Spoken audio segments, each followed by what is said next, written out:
देखिए आज हम हल करेंगे अध्याय 10 ठोस आकारों का चित्रण, कक्षा 8वीं। तो देखिए यहाँ पर पहला प्रश्न जो दिया हुआ है, आयलर सूत्र का प्रयोग करते हुए हमें अज्ञात ए का मान ज्ञात करना है। देखिए हम आयलर सूत्र का प्रयोग करने से पहले हम समझ लें, जो फलक होती है उसको एफ से प्रदर्शित किया जाता है, वी को शीर्ष और ई जो होती है वो किनारे होती है। तो यहाँ पर देखिए जो फलक का मान है वो हमें ज्ञात करना है, ए है। तो यहाँ पर देखिए एफ का जो मान है वो है ए, जिसे हमें ज्ञात करना है। तो एफ का मान यहाँ पर ए हो जाएगा। वी शीर्षों की संख्या है 6 बराबर ई धन 2। अब यहाँ पर देखिए किनारे कितनी है, 12 धन 2। अब देखिए 12 और 2 को जोड़ेंगे तो 14, तो ए धन 6 बराबर 14। अब 6 प्लस में पक्षांतर करने पर ए बराबर 14 ऋण 6, तो ए बराबर जो प्राप्त होगा वो होगा हमें 8। तो यहाँ पर फलक की जो संख्या होगी वो होगी 8। प्रश्न नंबर अगला देखिए, यदि किसी बहुफलक में 30 किनारे और 12 फलक है तो आयलर सूत्र से शीर्षों की संख्या ज्ञात कीजिए।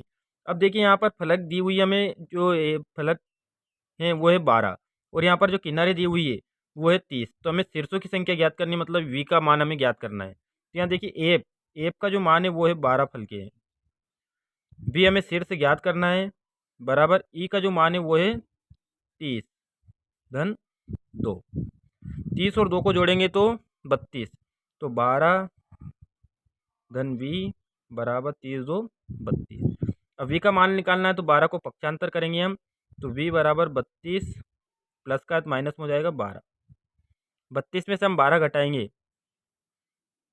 तो 20, तो जो शीर्षों की संख्या होगी वो होगी 20। प्रश्न नंबर तीसरा देखिए, निम्नलिखित में से द्विविमीय एवं त्रिविमीय आकृति बताइए। तो देखिए सबसे पहले ये समझे कि द्विविमीय आकृति कौन होती है। तो वे आकृतियाँ जो पृष्ठीय होती है, जो सतह पर होती है, वो आकृतियाँ द्विविमीय आकृतियाँ कहलाती है। और उसको 2D भी बोलते हैं। और जो 3D जो आकृति होती है, त्रिविमीय आकृतियाँ, वो उभार होता है, उनमें पृष्ठीय सतह आकृति नहीं होती है। तो देखिए यहाँ पर जो शंकु है वो रहेगा हमारा त्रिविमीय आकृति, और जो वर्ग होता है ये पृष्ठीय आकृति है, इसलिए इसको हम द्विविमीय आकृति कहेंगे। नंबर चौथा देखिए, बेलन का आधार दर्शाइए। तो देखिए जो बेलन में जो दोनों तरफ वृत्ताकार जो होता है वो उसके आधार कहलाते हैं। जो यहाँ पर बेलन के जो आधार होंगे, तो दोनों तरफ जो वृत्ताकार होंगे वो क्या कहलाएंगे, बेलन के आधार। प्रश्न नंबर 5वां देखिए, माचिस की डिब्बी का ऊपर से दृश्य किस प्रकार का होगा, चित्र द्वारा प्रदर्शित कीजिए। तो देखिए जो ये ऊपर का दृश्य होगा, यहाँ से लेकर यहाँ तक का दृश्य जो होगा वो हमें ऊपर से दिखाई देगा। तो हम इसको इस चित्र द्वारा प्रदर्शित कर सकते हैं। प्रश्न नंबर 6 देखिए, झोपड़ी का सामने से किस प्रकार का दृश्य होगा। तो देखिए जब झोपड़ी का जो ये वाला जो दृश्य है वो सामने से होगा, तो जो ये दृश्य जो होगा वो सामने से होगा। प्रश्न नंबर अगला देखिए, दिए गए घन में शीर्ष एवं फलकों की संख्या लिखिए। तो देखिए यहाँ पर हम शीर्ष निकालेंगे, तो शीर्ष जो होगा 1 2 3 4 5 6 7 और एक ये 8। तो जो शीर्ष की संख्या होगी, वी का मान होगा वो होगा 8।